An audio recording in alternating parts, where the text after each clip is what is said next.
Ketika Nabi Adam bermaksiat kepada Allah Subhanahu wa Ta'ala dengan memakan buah dari pohon yang telah Allah haramkan untuknya di surga, Ibunda Hawa juga turut memakan buah terlarang itu sebagai hukuman atas pelanggarannya. Maka mereka diturunkan ke muka bumi. Iblis yang melihatnya tertawa bergembira karena telah berhasil menggoda mereka berdua untuk melanggar larangan Allah. Ia pun akhirnya juga diusir dari surga. Akhirnya mereka bertiga sama-sama diturunkan ke dunia. Adam dan Hawa menyesali perbuatannya yang melanggar larangan Allah. Lain halnya dengan iblis, ia malah senang karena telah berhasil menyesatkan Adam dan Hawa. Saat itulah Adam sadar bahwa setan adalah musuh baginya dan bagi seluruh anak cucunya. Sebelum lanjut dan kisah selanjutnya, mari dukung channel ini dengan subscribe, like, share, dan komennya. Adam pun menangis dan bertobat kepada Rabb-nya. Demikian pula dengan Hawa. Allah menerima tobat mereka berdua dan berjanji akan memasukkan mereka ke dalam surga untuk kedua kalinya. Baik Adam maupun Hawa, mereka hidup seorang diri di atas hamparan bumi yang begitu luas. Adam melihat ke sana kemari dan tidak menemukan satu orang pun. Ia memanggil-manggil, tapi tidak ada yang didengarnya selain gema suaranya sendiri. Ia teringat pada hari ketika masih di surga, malaikat berkeliling di sekitar ars Allah sambil mengucapkan tasbih, tahmid, dan mensucikannya. Adam bergumam diri, "Wahai Tuhan, sendiri aku bertasbih kepadamu di atas bumi yang luas ini. Tidakkah ada orang lain yang juga bertasbih kepadamu?" Allah Subhanahu wa Ta'ala kemudian berjanji kepada Nabi Adam akan menjadikan keturunan dan anak cucunya sebagai orang-orang yang bertasbih dan bertahmid kepadanya, bangun-bangun masjid untuk sholat, berzikir kepada Allah. Di antara masjid-masjid tersebut, salah satunya akan menjadi Baitul Haram atau rumah suci bagi Allah. Manusia berbondong-bondong menuju ke sana, bertawaf mengelilinginya, dan datang dari seluruh penjuru dunia. Itulah rumah Allah yang pertama kali dibangun di muka bumi ini. Adam bertanya, "Wahai Tuhan, di manakah letak Baitul Haram ini?" Allah memberitahukan bahwa rumah itu berada di Makkah, negeri Allah yang suci. Adam merasa rindu sekali ingin mengunjungi Baitul Haram yang ada di Makkah. Melihat kesungguhan Adam, Allah pun memerintahkannya untuk pergi ke Makkah, tempat di mana Baitul Haram berada, untuk tawaf dan berzikir kepada Allah di sana. Karena merasakan kesepian dan terpisah dari ibu Hawa, Nabi Adam pun berlari dan semakin kencang larinya. Ia segera ingin bertawaf mengelilingi Baitullah sebagaimana para malaikat berputar mengelilingi Baitul Ma'mur di langit dan di sekitar arsy Allah, seakan memiliki bulu dan dua sayap. Adapun sampai di Makkah dengan cepat. Sesampainya di Makkah, dari kejauhan ia melihat siluet bayangan manusia lain. Ia mendekat ke arah bayangan itu. Setelah semakin dekat, sosok bayangan itu adalah seorang wanita. Adam pun berlari dengan cepat ke arahnya. Hatinya seakan terlepas dari tulang rusuknya karena rasa senang yang tak terperikan. Akhirnya ia berhasil menemuinya. Ternyata sosok wanita itu adalah ibu Hawa atau istri tercinta Nabi Adam.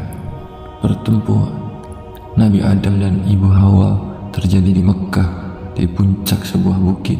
Keduanya saling mengenal di sana, maka kemudian bukit tersebut dikenal dengan sebutan Bukit Arafah.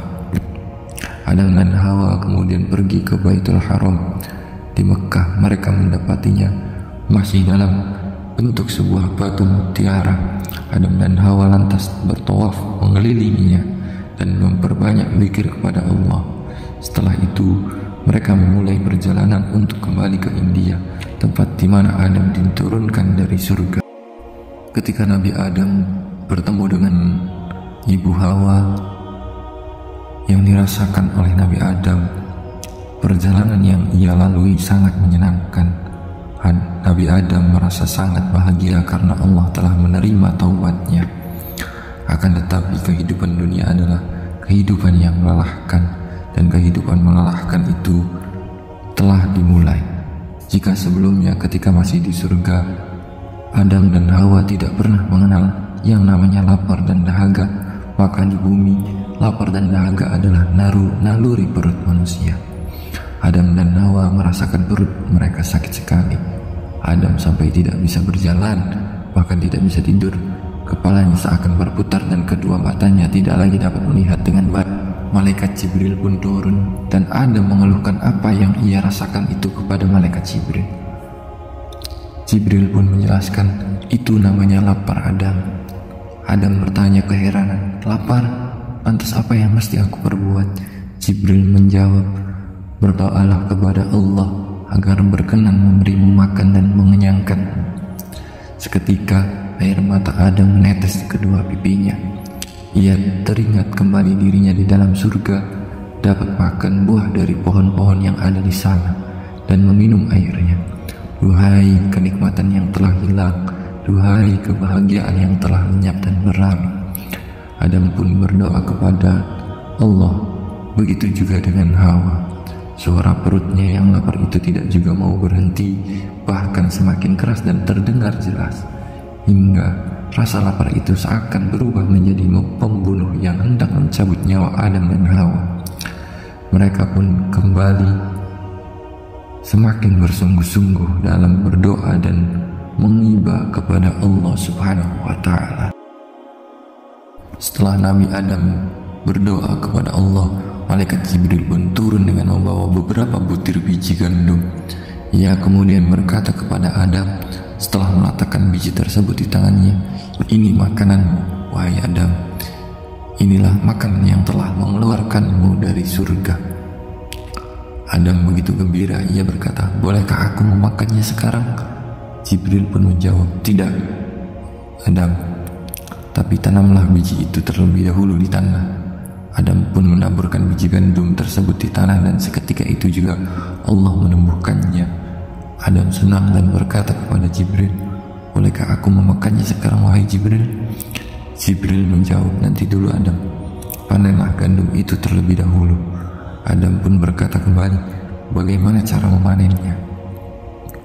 Malaikat Jibril kemudian mengajarkan kepada Adam bagaimana cara memanen gandum. Adam pun memanen biji gandum tersebut. Sementara rasa lapar seakan hendak membunuhnya, ia tidak ada cara lain baginya selain melakukan apa yang diperintahkan oleh malaikat Jibril. Adam melihat Hawa yang menangis menahan rasa lapar, maka ia pun semakin keras dalam bekerja sehingga berhasil menyelesaikan pekerjaannya memanen gandum tersebut.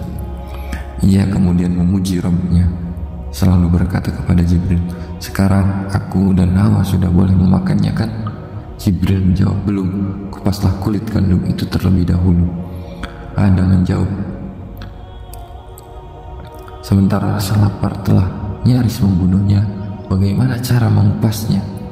Malaikat Jibril kemudian mengajarkan kepadanya cara mengupas biji gandum. Adam pun melakukan dengan cepat. Ia mengira bahwa waktu makan sudah tiba. Begitu ia selesai mengupasnya. Akan tetapi Jibril buru-buru mengatakan, sekarang pisahkan antara biji yang dapat dimakan dan yang tidak. Adam berkata, bagaimana? Jibril pun mengajarkan caranya kepada Adam. Adam lalu mulai memisahkan dan memilih biji gandum tersebut. Sementara butir-butir keringat menetes dari dahinya turun ke hidung, mulut, dan kedua pipinya. Serta perutnya yang lapar ia rasakan semakin ganas menggigit. Begitu selesai, Adam langsung menjulurkan tangannya hendak memakannya. Akan tetapi Jibril lagi-lagi mengatakan, tumbuklah dulu Adam. Adam yang merasakan sudah sangat lapar berkata dengan suara tercekik, ditumbuk dengan apa? Jibril pun mengambil 2 batu dan melakukan cara untuk diajarkan kepada Nabi Adam. Dengan 2 batu penggilingan ini, Adam pun mulai menggiling biji-biji gandum dengan 2 batu tersebut. Nafas Adam mulai tersengal-sengal saat menggiling gandum. Sementara yang ada di pikirannya hanyalah mencari makan untuk dirinya sendiri dan juga istrinya. Akhirnya proses penggilingan pun selesai. Adam mengulurkan tangannya untuk memakannya, tapi Jibril kembali berkata, buatlah adonan terlebih dahulu. Adam kini sudah benar-benar bosan dan capek. Sementara rasa sedih tidak pernah hilang dari dirinya. Setiap kali teringat surga Firdaus, tempat ia diusir darinya, ia seakan mengatakan, duhai, sekiranya aku tidak bermaksiat kepada Tuhanku dan tidak makan buah yang dilarangnya. Malaikat Jibril mengajari Adam bagaimana membuat adonan. Maka Adam pun membuat adonan. Setelah gandum tersebut menjadi tepung, Adam membuat adonan sambil memandang ke arah Jibril. Jibril pun berkata kepadanya, setelah kamu buat adonan itu, buatlah roti agar dapat kamu makan. Adam berkata, bagaimana caranya? Jibril menjawab, nyalakan api. Adam berkata, dari mana aku dapat menyalakan api, wahai Jibril?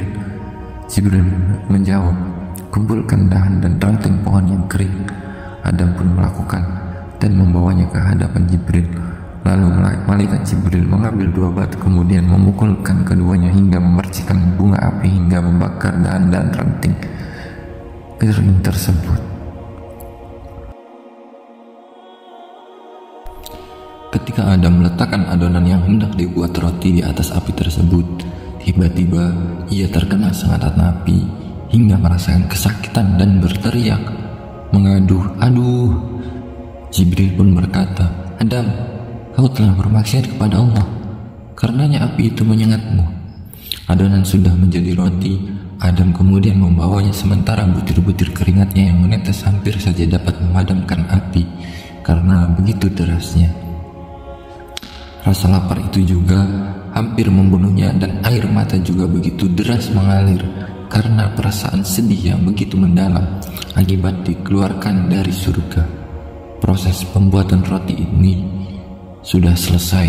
Jibril berkata kepada Adam, sekarang makanlah wahai Adam.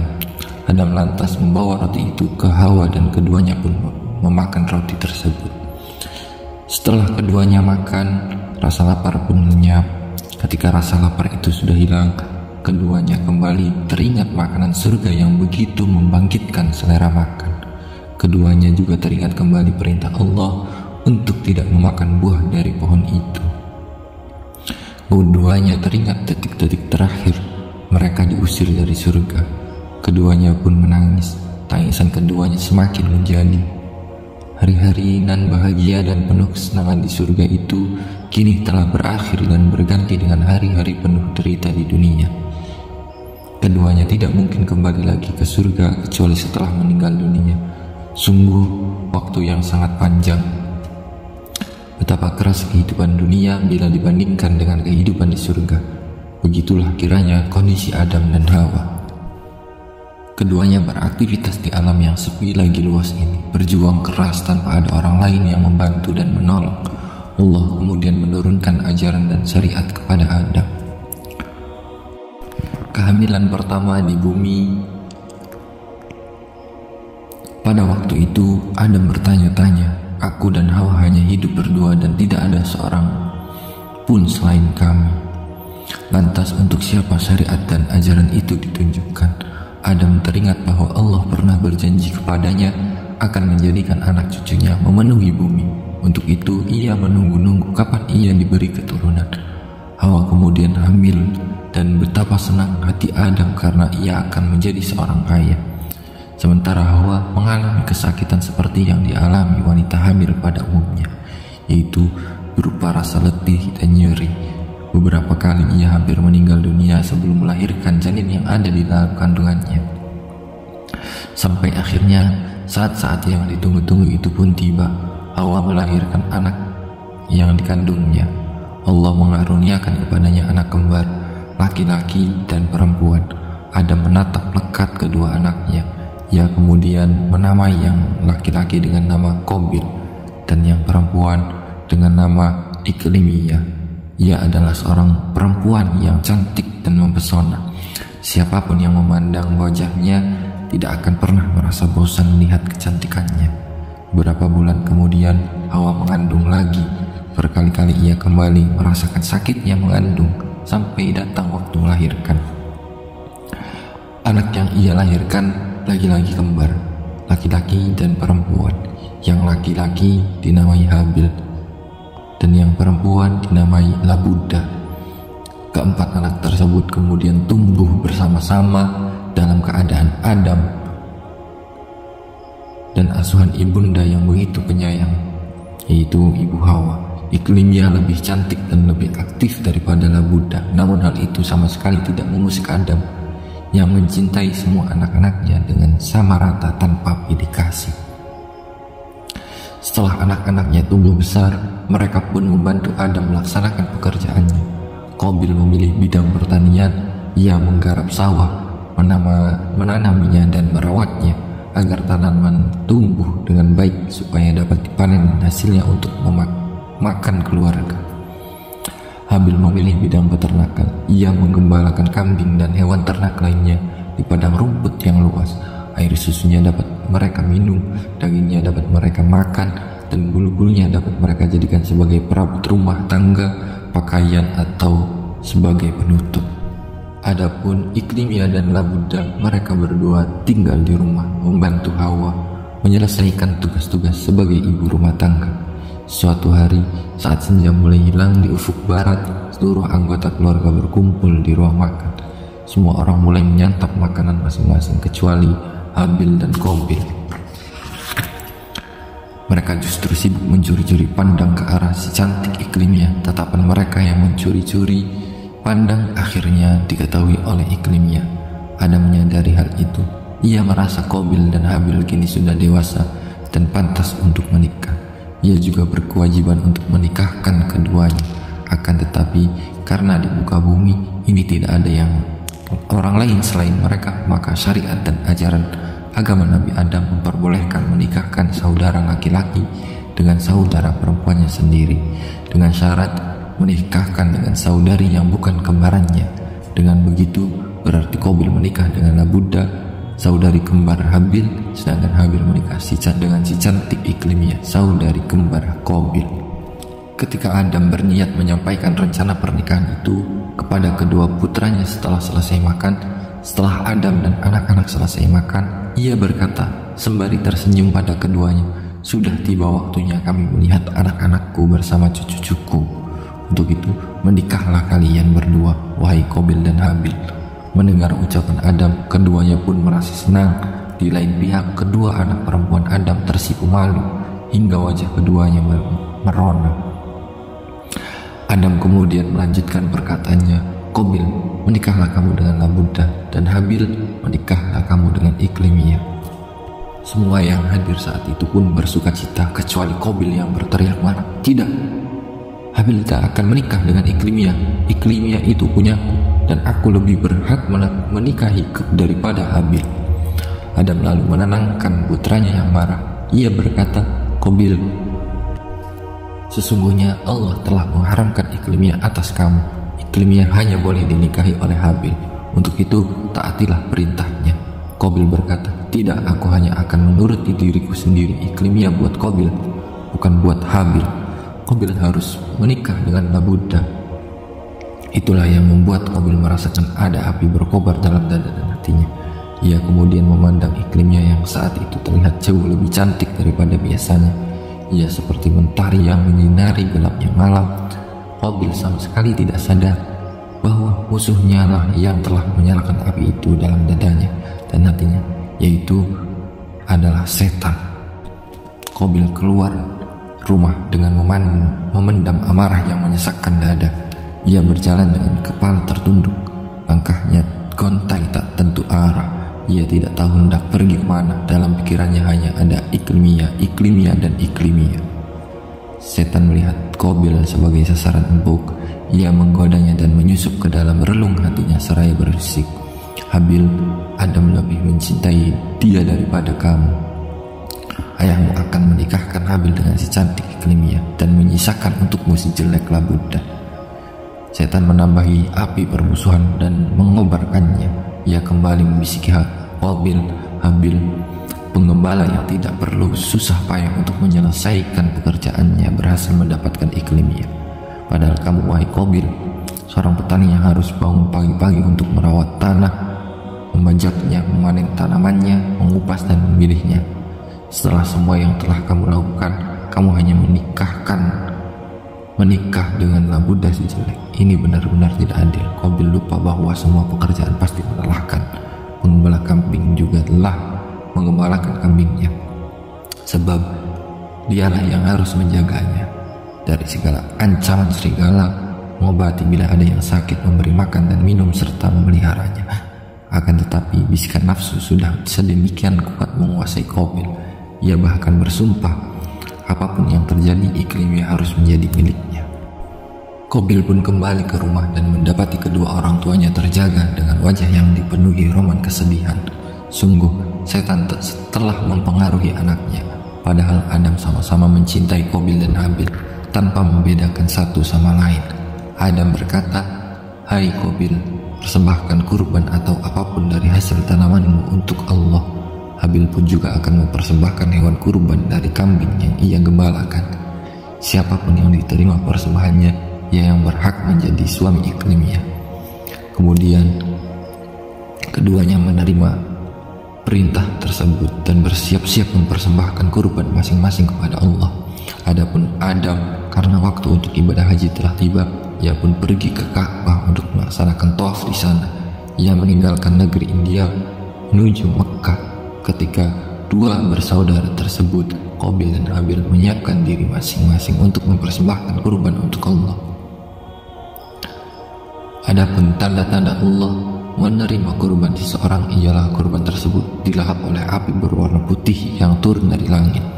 Namun bila kurban tersebut tidak terima, maka tandanya ialah kurban tersebut masih tetap utuh, tidak dilahap api hingga akhirnya membusuk. Tidak ada seorang pun manusia, hewan ataupun burung yang mendekatinya. Habil pun pergi ke kandang ternaknya. Ia memilih kambing yang paling gemuk, paling bagus dan paling kuat untuk ia persembahkan kepada Allah. Itu semua sebagai bukti kecintaannya kepada Allah. Barang siapa yang mencintai Allah, pasti ia akan mempersembahkan yang terbaik dari apa yang dimilikinya. Dan itu sudah dilakukan Habil. Lain halnya dengan Qabil yang hanya mencintai diri sendiri. Ia pergi ke ladangnya lalu memilih biji-bijian dan hasil panennya yang paling jelek untuk ia persembahkan kepada Tuhannya. Ia hanya mencintai dirinya sendiri, maka tidak mungkin ia memberikan kepada yang lain selain harta yang paling jelek yang dimilikinya.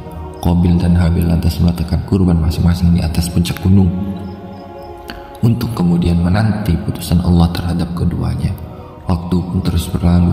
Habil yakin kurbannya pasti diterima Allah, sementara Qabil, ia hanya bisa menghibur diri sendiri dengan berdusta bahwa dialah yang bakal keluar sebagai pemenangnya. Sebenarnya sejak awal hasilnya sudah bisa ditebak, yaitu Allah menerima persembahan Habil. Api berwarna putih turun menukik dari langit bagaikan tombak yang mengetahui dengan pasti sasarannya. Api itu dengan cepat menyambar kurban Habil. Ia pun tersungkur sujud sebagai ungkapan rasa syukur kepada Allah. Sementara kurban Qabil yang zalim masih tetap ada dan Allah tidak berkenan menerimanya. Setan pun segera mendatangi Qabil dari arah depan, belakang, kanan, kiri dan dari hadapannya. Ia berteriak, "Iklimnya sudah terlepas dari tanganmu." Adam telah berdoa kepada Tuhannya, memohon agar berkenan menerima kurban Habil dan meninggalkanmu sendirian. Untuk itu lakukanlah sesuatu. Seketika itu Qabil berteriak di muka Habil, "Sungguh aku pasti akan membunuhmu." Habil menjawab ancaman saudaranya dengan tenang, "Sesungguhnya Allah hanya menerima amal dari orang-orang yang bertakwa. Sungguh jika engkau menggerakkan tanganmu kepadaku untuk membunuhku, aku tidak akan menggerakkan tanganku kepadamu untuk membunuhmu. Aku takut kepada Allah, Tuhan seluruh alam. Sungguhnya aku ingin agar engkau kembali dengan membawa dosa, membunuhku dan dosamu sendiri, maka engkau akan menjadi penghuni neraka, dan itulah balasan bagi orang-orang yang zalim." Habil kemudian pergi. Qabil yang lebih kuat bila dibandingkan dengan Habil. Hanya saja Habil tidak mau tunduk kepada setan dan tidak mau mendengar ajakannya, sehingga ia tidak akan mau menyakiti saudaranya sendiri sekalipun yang menjadi taruhannya adalah umur dan nyawanya sendiri. Pikiran-pikiran jahat masuk ke kepala Qabil seperti gelombang yang tinggi di tengah lautan yang gelap gulita. Sudah tidak ada lagi cara karena Habil akan segera menikahi Iklimiyah. Qabil berjalan di muka bumi dalam keadaan bingung hingga tanpa dirasa kedua kakinya telah membawanya sampai di rumah. Malam itu ia tidak dapat tidur dan menganggap bahwa langit dan bumi bersekongkol memusuhinya dan berpihak kepada Habil. Setan benar-benar telah merasuk dan mempermainkan pikirannya, tak ubahnya seorang anak kecil yang memainkan bola. Malam terus berlalu dan pagi pun menjelang, sementara Qabil tetap pada pendiriannya. Sungguh aku pasti membunuhmu, wahai Habil. Ketika Habil keluar menggembalakan kambing seperti biasa, sementara dari kejauhan dua mata Qabil terus mengawasi. Ketika Habil dalam larut pekerjaannya, Qabil tiba-tiba datang dari arah belakang dengan membawa sebongkah batu besar. Qabil memukulkan batu besar itu kepala Habil hingga darahnya mengucur deras dan ia pun mati seketika. Setan menyembul keluar sambil tertawa. Sungguh, setan telah berhasil memulai babak baru dalam peperangannya melawan Adam. Pertama, setan berhasil mengeluarkan Adam dari surga, dan sekarang setan berhasil menyaksikan anak Adam membunuh saudaranya sendiri. Qabil terpaku di depan jasad saudaranya Habil yang telah mati tanpa tahu apa yang mesti ia perbuat. Ia kemudian memanggul jasad saudaranya. Ia terus saja berjalan sambil membawanya dan tidak tahu apa yang harus ia lakukan. Tatkala ia merasa letih, tiba-tiba saja ia melihat dua ekor burung yang gagak yang sedang bertarung hingga salah satu dari keduanya membunuh lawannya. Tak lama, gagak yang berhasil membunuh lawannya itu pun menggali tanah lalu menguburkan mayat gagak yang terbunuh ke dalamnya. Seketika Qabil sadar bahwa Allah telah mengirimkan dua burung gagak tersebut kepadanya untuk mengajarinya. Ia pun menangis sambil berkata, "Oh, celaka aku. Mengapa aku tidak mampu berbuat seperti burung gagak ini sehingga aku dapat menguburkan mayat saudaraku ini?" Qabil pun bergegas menggali tanah dan meletakkan mayat saudaranya di sana. Kuburan itu merupakan kuburan pertama yang ada di muka bumi. Kuburan untuk orang yang pertama menjadi korban pembunuhan dan digali oleh orang pertama yang melakukan pembunuhan. Sungguh, Qabil telah membunuh 1/6 penduduk bumi pada waktu itu. Adam pun kembali dari haji dan mendapati salah satu anaknya dibunuh oleh saudaranya sendiri. Bumi mendadak tidak mau menyerap darah Habil. Tumbuhan-tumbuhan mendadak mengeluarkan duri padahal sebelumnya tidak. Dan hewan-hewan juga lari dari manusia setelah menjadi tindak kejahatan yang sangat tercela ini. Adam menyaksikan anaknya Qabil membawa lari Iklimiyah. Adam pun menyumpahi, "Pergilah, dan semoga murka Allah menimpamu. Kemarahanku aku tunjukkan kepadamu dan kepada orang-orang yang melakukan kejahatan seperti yang kamu lakukan. Dan benarlah, sungguh balasan itu selalu sesuai dengan dosa yang diperbuat." Qabil pada akhirnya juga dibunuh oleh salah seorang dari anaknya sendiri. Dan selanjutnya, setiap ada tindak pembunuhan maka dosa pembunuhnya juga ditimpakan kepada Qabil, sebab dialah yang orang pertama yang melakukan pembunuhan di muka bumi ini.